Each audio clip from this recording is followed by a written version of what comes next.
Split nije slučajno ovdje i nije slučajno ovakav. Umorni imperator prije 1700 godina nije mogao drugdje nego u zavičaju od bijelog bračkog kamena podići palaču i daleko od Rima uživati posljednje svoje godine. Kršćani će potom u Dioklecijanov carski mauzolej unijeti kosti mučenika Dujma i od tada duhovnost će splitsku brusiti glagoljaši i humanisti. Limarul nad svima za reći rič pravu, otac hrvatske nam književnosti, pjesnik čuvenog spjeva Judita, u kojem se prepoznaje renesansni Split, a potom u slijedu stoljeća puntari, preporoditelji narodnjaci, čuvat će uspravnost njegovu i jezik roda. U ozračju Sredozemlja, u blagosti podneblja, grad će stoljećima udisati miris Brnistre, koja je, kažu, dala Aspalatosu, Spalatumu, Spljetu i Splitu ime.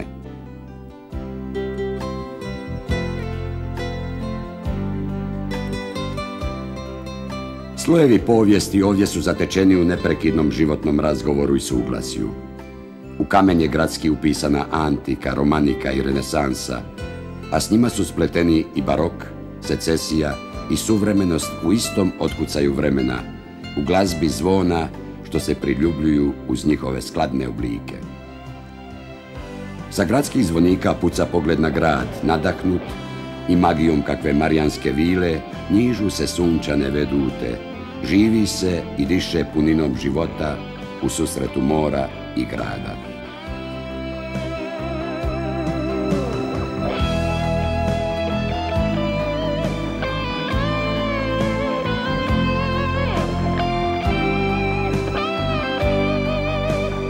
Carski peristil, svečano mjesto na kojem se sjeku sve osi grada, podrumi Dioklecijanovi i misteriji tajanstveniji od peristilske sfinge, od ovog su prostora apoteoze cara načinile mjesto apoteoze grada.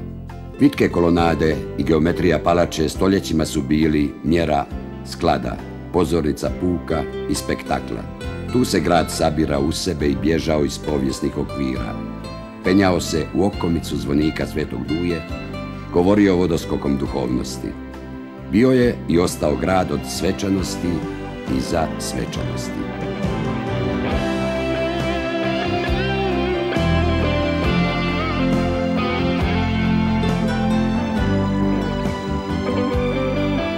No Split ne bi bio grad da nema svog teatra. Mjesta svjetla iluzije, likova Botićevih i Uvodićevih, glazbe Gotovca, Hacea i Ardovića. Grad je to kojem se teatar događa i na ulici, na prostranim prokurativama, na pjaci i rivi, u svakodnevnu. Grad je to koji kad miruje živi nekim svojim pritajenim životom.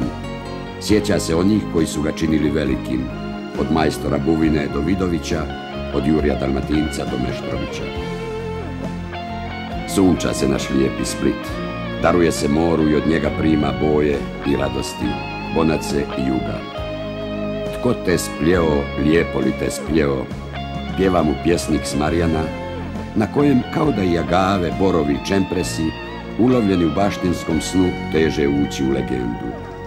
I kao da se stepeništem marijanskim spuštaju u grad što je svojim nesvakidašnjim temperamentom ispleo mnoge legende. A jedna od njih danas živi i oduševljava na poljudskoj ljepotici. Legenda je rođena 13. veljače 1911. godine. Ime joj je Hajduk. Rođena je na bivšoj Krajevoj njivi, starom Hajdukovom placu, gdje se do tada kendalo, dok nisu Fabijan Kaliterna i ostali praški studenti sa Vltave u rodni grad donijeli čudo zvano balun, oko kojeg se od tada vrti cijeli Split. Slijede utakmice, pobjede, osvojena prvenstva. Prvi gol Hajduk je postigao ni manje ni više nego koljenom Šime Raunjika.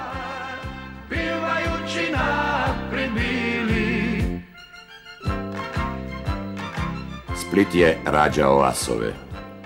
Doyen Barbaluka Kaliterna još za života postao je legendom baluna.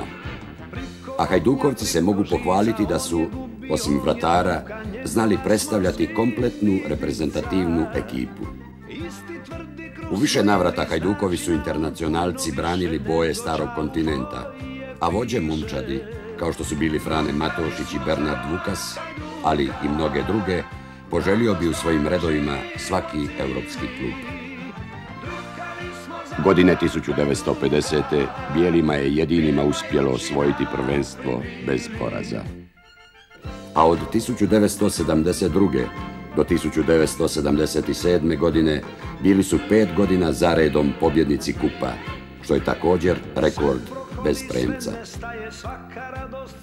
Hajduk je znao igrati, ali